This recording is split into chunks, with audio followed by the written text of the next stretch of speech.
سارے نبیوں کو خود چنا۔ حضور صلی اللہ علیہ وسلم کی حدیث ہے، فرمایا اللہ رب العزت نے تمام انبیاء کو چنا، اور فرمایا پھر انبیاء کے بعد اللہ نے انبیاء کے صحابہ کو بھی چنا، اہل بیت کو بھی چنا۔ یہ وہ مقدس ہستیاں ہیں صحابہ کرام اور اہل بیت عظام کے جو چنیدہ ہیں، اللہ نے انہیں چنا ہے۔ میں اور آپ کسی چیز کو پسند کرتے ہیں، کسی چیز کو چنتے ہیں تو اپنی طرف سے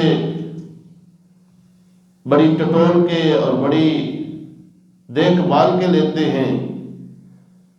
اللہ نے جب اپنے محبوب کے یاروں کو چنا تو اللہ رب العزت تو علی کل شیء قدیر ہے، وہ تو ہر چیز کو جانتا ہے۔ اللہ کو پتہ ہے کون کتنا کھرا ہے کتنا کھوٹا ہے۔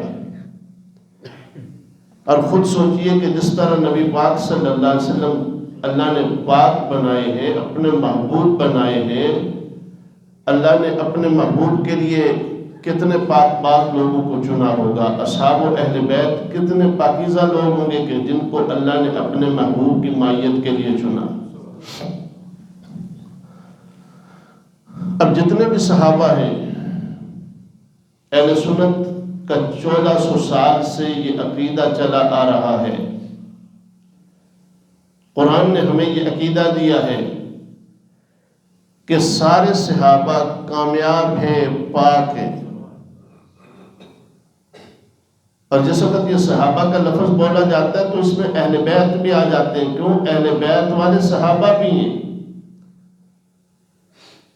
صحابی اسے کہتے ہیں کہ جس نے کلمہ پڑھ کے ان چہرے کی آنکھوں سے اللہ کے محبوب صلی اللہ علیہ وسلم کے والضحیٰ والے مکھڑے کا دیدار کیا ہو، زیارت کی ہو، یا اس نے کلمہ پڑھا ہو تو حضور نے اسے دیکھا ہو، اسے کیا کہتے ہیں؟ صحابی کہتے ہیں۔ تو اصحاب و اہل بیت دونوں اتنے خوش نصیب ہیں کہ اللہ نے خود ان کو اپنے محبوب کی معیت کے لیے چنا۔ پھر اللہ رب العزت نے ان کے مقام بھی خود مرتب کیے۔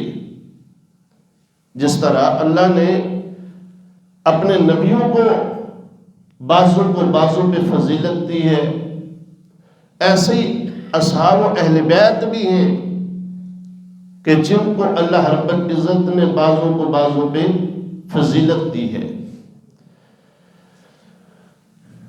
ابو بکر صدیق رضی اللہ تعالیٰ عنہ وہ ہیں کہ حضرت علی شیر خدا رضی اللہ تعالیٰ عنہ فرماتے ہیں کہ ہم نے ابو بکر سے بڑھ کے حضور کی معیت میں کسی اور کو نہیں دیکھا۔ سفر ہو، حضر ہو، چاہے مکہ ہو چاہے مدینہ ہو، چاہے امن کے حالات ہوں چاہے جنگ کے، ہم نے جب بھی دیکھا ابو بکر کو حضور کے ساتھ دیکھا۔ نام ابو بکر نہیں ہے، نام عبداللہ ہے، نام عبداللہ ہے۔ ابو بکر کنیت پڑ گئی اس لیے کہ ابو بکر ہر چیز میں پہلے ہوتے تھے۔ حضور کا جو فرمان ہوتا، حضور کو جب ضرورت پڑتی ابو بکر پہلے موجود ہوتے، تو نام پڑ گیا پہل کرنے والا، آگے بڑھنے والا، سبقت لے جانے والا، ہر ایک سے پہلے حضور کی معیت میں آنے والا۔ ابو بکر پہل کرنے والے کو کہتے ہیں، نیکی میں سب سے پہلے آگے بڑھنے والے کو کہتے ہیں۔ جس وقت آپ احادیث مبارکہ اٹھائیں تو آپ کو پتہ چلے گا کہ سب سے پہلے مردوں میں کلمہ پڑھنے والے ابو بکر ہیں۔ سب سے پہلے مردوں میں کلمہ پڑھنے والے ابو بکر ہیں کہ ابو بکر صدیق رضی اللہ تعالیٰ عنہ کی عمر تقریباً 38 سال ہے، 42 کم حضور پاک نے اعلان نبوت فرمایا، تو اس کے بعد سب سے پہلے مردوں میں جو کلمہ پڑھنے والے ہیں وہ ابو بکر ہیں۔ اب فقہ کی کتابیں جو ہماری ہیں، امام ابو حنیفہ رحمۃ اللہ علیہ نے جو ترتیب دی ہے، تطبیق کی ہے، ساری تاریخ کی کتابیں اٹھائیں تو جس وقت ان میں مختلف روایات ملتی ہیں تو امام ابو حنیفہ رحمۃ اللہ علیہ نے بڑی خوبصورت تطبیق دے دی ہے۔ فرمایا مردوں میں ابو بکر پہلے کلمہ پڑھنے والے، خواتین میں سیدہ خدیجہ پہلے کلمہ پڑھنے والی، بچوں میں حضرت علی شیر خدا پہلے کلمہ پڑھنے والے، اور غلاموں میں زید بن حارثہ پہلے کلمہ پڑھنے والے۔ یہ وہ افراد ہیں جنہوں نے سب سے پہلے کلمہ پڑھا۔ قربان جائیں، کتنا بڑا ان کا مقام ہے کہ اللہ رب العزت نے سب سے پہلے جن لوگوں کو اسلام قبول کرنے کی توفیق دی، اسلام کے لیے قبول فرمایا، وہ یہ ہستیاں تھیں۔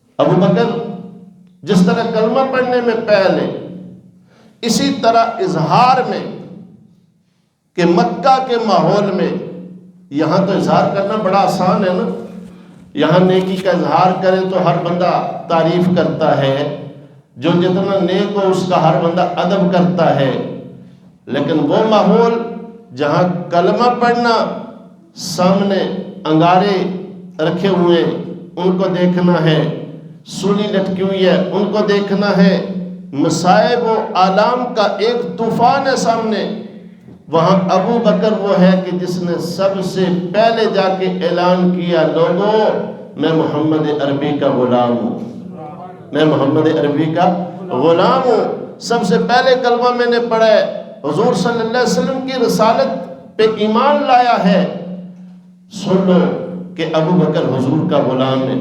اب سب سے پہلے کلمہ بھی پڑھا، سب سے پہلے اعلان بھی کیا، اس کے بعد لوگوں کو دعوت بھی دینا شروع کی۔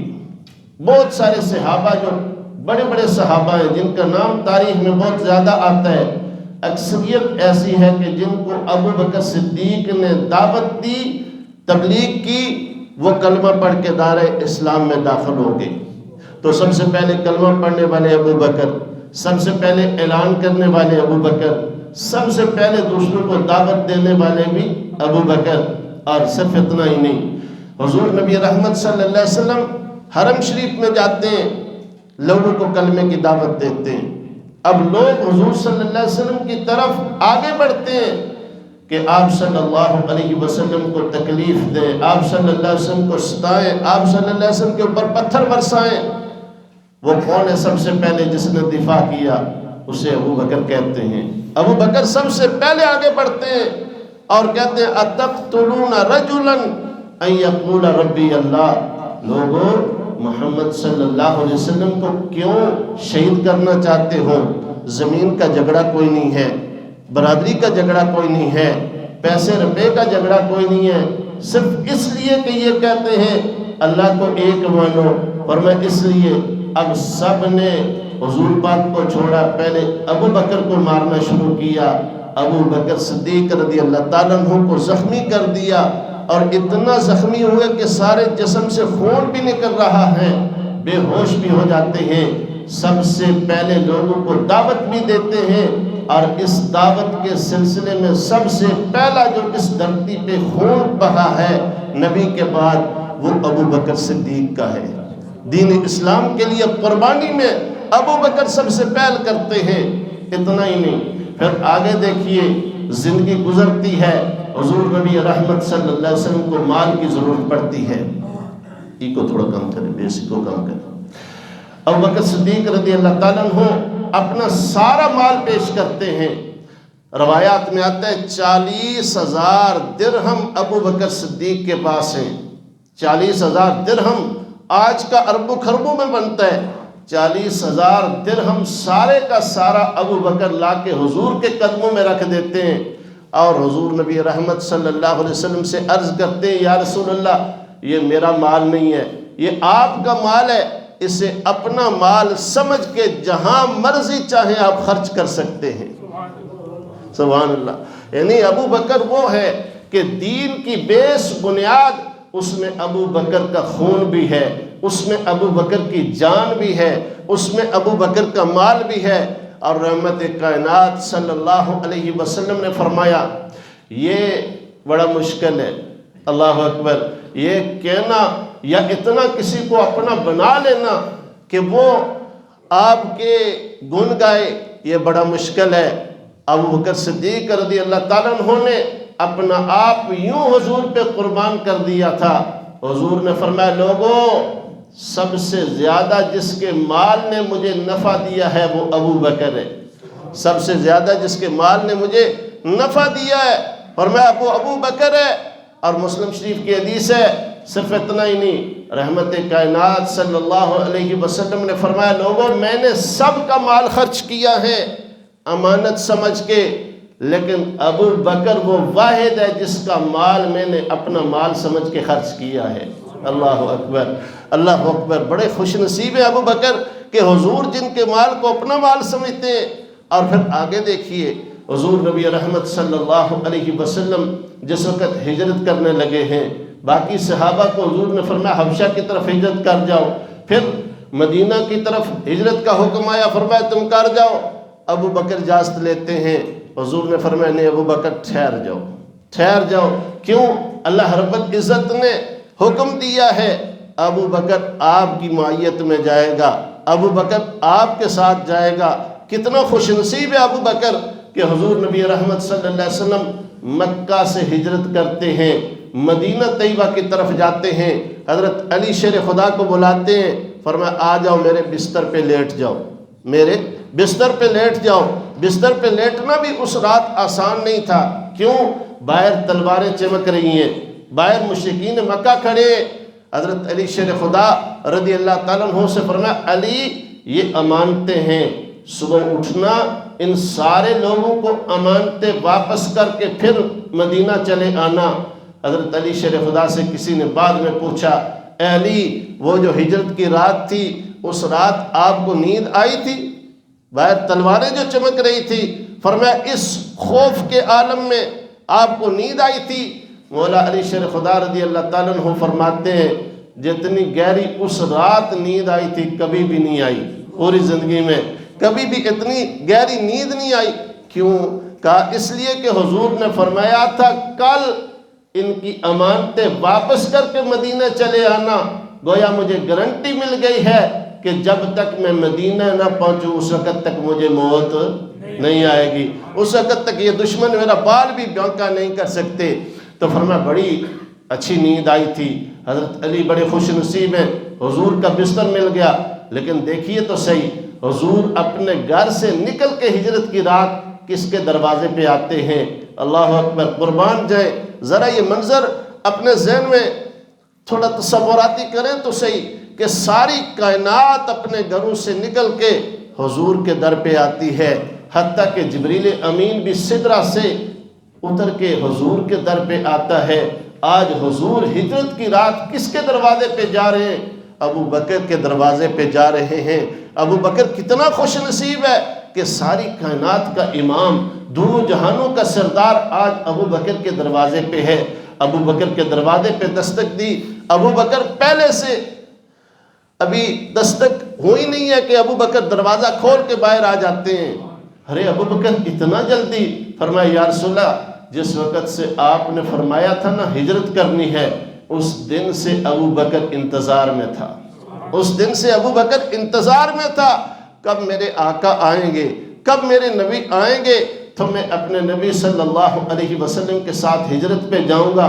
یا رسول اللہ اسی وقت میری ٹک ٹکی بندھی ہوئی نگاہیں دروازے کی منتظر تھی، آپ کے انتظار میں تھی، آپ آئیں گے تو فوراً میں دروازہ کھولوں گا۔ حضور کو دروازے پہ کھڑا کرنا یہ بھی سوء ادب سمجھتا ہوں۔ اب حضور صلی اللہ علیہ وسلم فرمایا چلے ابو بکر۔ ابو بکر اندر نہیں گئے، یا رسول اللہ چلے، ابو بکر تیار ہے۔ اللہ اکبر، یہ نہیں کہا کہ میں گھر والوں کو بتا کے آتا ہوں تھوڑی دیر انتظار کر لیں، نہیں، ابو بکر حاضر ہے۔ یا رسول اللہ یہ سامنے میں نے اونٹیاں بھی باندھی ہوئی ہیں، اسی وجہ سے باندھی ہوئی تھی کہ جس وقت بھی حضور کو ہجرت کا حکم ہوگا تاکہ انتظار نہ کرنا پڑے، پہلے سے میں نے اونٹیاں بھی تیار رکھی ہوئی ہیں۔ اب حضور صلی اللہ علیہ وسلم کے ساتھ جاتے ہیں. اللہ اکبر. لمبا واقعہ مختصر کرتا ہوں. حضور نبی رحمت صلی اللہ علیہ وسلم جس وقت غار سور کے نیچے پہنچتے ہیں، اللہ اکبر، جو حاجی صاحبان وہ خوب جانتے ہیں، آج کل راستے بھی اچھے ہیں، آج کل راستے بن گئے ہیں، لوگوں کے پاس پانی بھی ہوتا ہے، پھر بھی وہ چڑھائی چڑھنا بڑا مشکل ہوتا ہے، بڑا مشکل ہوتا ہے. اس وقت راستہ بھی کوئی نہیں ہے، اس وقت پانی بھی پاس کوئی نہیں ہے. ابو بکر جس وقت آتے ہیں، نیچے اوپر دیکھا اونچائی ہے، راستہ بڑا پرپیچ ہے، بڑا مشکل ہے.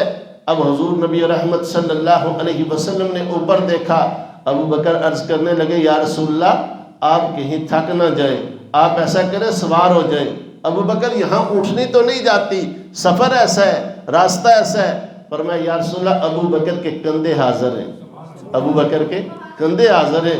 یا رسول اللہ صلی اللہ علیہ وسلم، میں اپنے کندھے پیش کرتا ہوں. ابو بکر بیٹھ جاتے ہیں. اللہ نے بھی فرمایا ہوگا میرے محبوب، آج ابو بکر کو مایوس نہ کرنا، بیٹھ جاؤ، بیٹھنا تیرا کام ہے، ابو بکر کو طاقت دینا میں اللہ کا کام ہے. فرمایا، ابو بکر کی شان بتاؤ، لوگوں کو قیامت تک آنے والی انسانیت کو پتہ چل جائے ابو بکر نے قربانی کتنی دی ہے.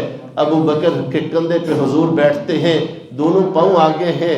روایات میں آتا ہے، شاہ عبدالحق محدث دہلوی رحمۃ اللہ علیہ لکھتے ہیں، ابو بکر کبھی ایک پاؤں کو بوسہ دیتے ہیں، کبھی دوسرے پاؤں کو بوسہ دیتے ہیں. اللہ اکبر. جہنم والوں ذرا تصور تو کرو، وہ کیسا منظر ہوگا کہ میرے اور آپ کے محبوب جس زمین پہ قدم رکھتے ہیں، اللہ اس زمین کی قسمیں اٹھاتے ہیں. لا اقسم بہذا البلد وانت حل بہذا البلد ووالد وما ولد. فرمایا، اے میرے محبوب صلی اللہ علیہ وسلم، میں مکہ اور مدینہ کی قسم اس لیے اٹھاتا ہوں کہ آپ اس کی گلیوں میں چلتے ہیں، آپ کے مبارک قدم اتنے اعلیٰ ہیں کہ جن قدموں کے لگنے کی وجہ سے میں اللہ اس دھرتی کی قسم اٹھاتا ہوں. حضور اپنے گھر سے نکلتے ہیں، حجرہ عائشہ سے مسجد نبوی کے منبر پہ آتے ہیں. حضور کے جہاں روزانہ قدم لگتے ہیں، حضور نے فرمایا، لوگوں اس کو معمولی جگہ نہ سمجھنا، ما بین بیتی و منبری روضۃ من ریاض الجنہ. فرمایا، یہ جنت کا ٹکڑا ہے، یہ جنت کا ٹکڑا ہے. جہاں حضور کے قدم لگتے ہیں وہ زمین جنت کا ٹکڑا بن جاتی ہے. ابو بکر کے سینے کے کیا کہنے، آج ابو بکر کے سینے پہ حضور کے قدم لگ رہے ہیں. اللہ اکبر. ابو بکر کے کندھے دیکھیں نا، مائی حلیمہ ہیں، اس کی اونٹنی کی ساری تعریف کر رہے ہیں. بھائی اونٹنی پیچھے رہ گئی تھی، جس وقت سرکار بیٹھے، محمد بن عبداللہ بیٹھے، وہ اونٹنی ساری اونٹنیوں کو کراس کر گئی. آج ابو بکر کے کندھے پہ محمد بن عبداللہ بھی بیٹھے ہیں، محمد رسول اللہ بھی بیٹھے. اللہ اکبر. سوچئے تو صحیح، اگر وہ اونٹنی ساری اونٹنیوں کو کراس کر جاتی ہے، اس اونٹنی کا کوئی مقابلہ نہیں کر سکتا، تو ابو بکر کے کندھے پہ حضور بیٹھے ہیں، اس ابو بکر کا مقابلہ پھر امت میں کون کر سکتا ہے؟ تو ابو بکر صدیق رضی اللہ تعالیٰ عنہ غار کے دہانے پہ جاتے ہیں. اتنا ہی نہیں، غار کے دہانے میں گئے، ابو بکر صدیق نے حضور صلی اللہ علیہ وسلم کو بٹھایا اور یا رسول اللہ آپ اندر نہ آئیں. کیوں ابو بکر؟ یا رسول اللہ غار ہے نا، بڑی پرانی ہے، کیا پتا یہاں کوئی زہریلا کیڑا ہو، کوئی سانپ ہو، کوئی بچھو ہو، میں پہلے غار کی صفائی کرتا ہوں. اللہ اکبر. شیخ عبد القادر جیلانی محبوب سبحانی رحمۃ اللہ علیہ فرماتے ہیں، ابو بکر نے پہلے غار میں جا کے بتا دیا، لوگوں ایک وہ مٹی کے پہاڑ کی غار ہے، ایک انسان کے یہ سینے کی غار ہے. اس غار میں پہلے ابو بکر داخل ہوتا ہے، صفائی کرتا ہے، پھر حضور پاک آتے ہیں، اور اس سینے کی جو غار ہے، اس میں جو دل ہے، اس میں پہلے ابو بکر کی محبت ڈالو، پھر حضور کا عشق آئے گا، پھر حضور کی محبت آئے گی. ابو بکر نے صفائی کی، اپنی چادر پھاڑی، جہاں جہاں کوئی سوراخ تھے، زمین ناہموار تھی، اس کو کی. اللہ اکبر. اپنی چادر پھاڑنے کے بعد اپنی قمیض بھی پھاڑی، اور جہاں جہاں تک ممکن تھا سارا غار صفائی کرنے کے بعد، روایات میں آتا ہے ایک سوراخ بچ جاتا ہے. ابو بکر، علامہ ابن حجر اسقلانی لکھتے ہیں، اس سوراخ کے اوپر ابو بکر ایڑی رکھتے ہیں، ایڑی رکھ کے بیٹھتے ہیں، اچھے طریقے سے بیٹھ کے نا چوکڑی مار کے آواز دیتے ہیں یا رسول اللہ تشریف لے آئیے۔ ابو بکر نے غار صاف کر لیا ہے، اب حضور صلی اللہ علیہ وسلم تشریف لاتے ہیں اور آپ صلی اللہ علیہ وسلم کو ابو بکر عرض کرتے ہیں یا رسول اللہ آپ تھک گئے ہوں گے، آپ تھوڑا آرام فرما لیں۔ اللہ اکبر، قربان جائے، ابو بکر بھی تو سفر میں ساتھ ہیں نا، مکہ سے چلیں دونوں ساتھ ساتھ ہیں، لیکن ابو بکر اپنے آرام کا خیال نہیں کرتے۔ حضور نبی رحمت صلی اللہ علیہ وسلم سے محبت اتنی ہے، عشق اتنا ہے، پیار اتنا ہے، یا رسول اللہ آپ آرام فرما رہے۔ ابو بکر آرام کہاں کروں، بستر تو یہاں نہیں ہے نا، بیڈ تو یہاں نہیں ہے۔ یا رسول اللہ ابو بکر نے گود پھیلا دی ہے، میری گود میں سر رکھ دیں، یا رسول اللہ آرام فرمائیں۔ حضور نبی رحمت صلی اللہ علیہ وسلم لیٹ جاتے ہیں، اپنا مبارک سر ابو بکر کے گود میں رکھتے ہیں۔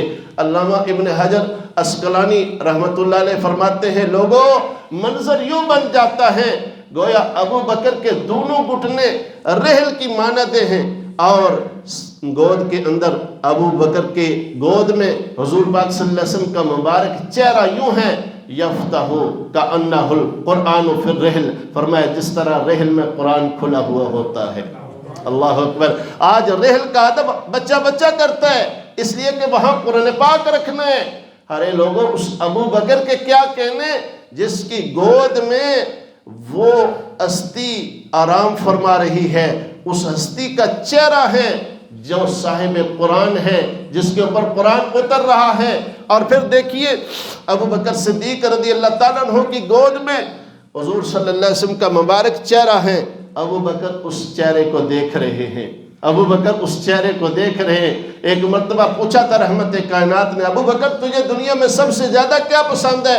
ابو بکر نے 3 چیزیں بتائیں، جن میں ایک چیز یہ بتائی، فرمایا النظر الی وجہ رسول اللہ، اے اللہ کے رسول صلی اللہ علیہ وسلم ابو بکر کا دل کرتا ہے بس آپ کے چہرے مبارک کو دیکھتا رہے، اور یہ وہ چہرہ ہے جس کی قسمیں بھی میرا رب اٹھاتا ہے، وَالضُّحَىٰ وَاللَّيْلِ إِذَا سَجَىٰ، محبوب تیرے چہرے کی قسم، محبوب تیری زلفوں کی قسم۔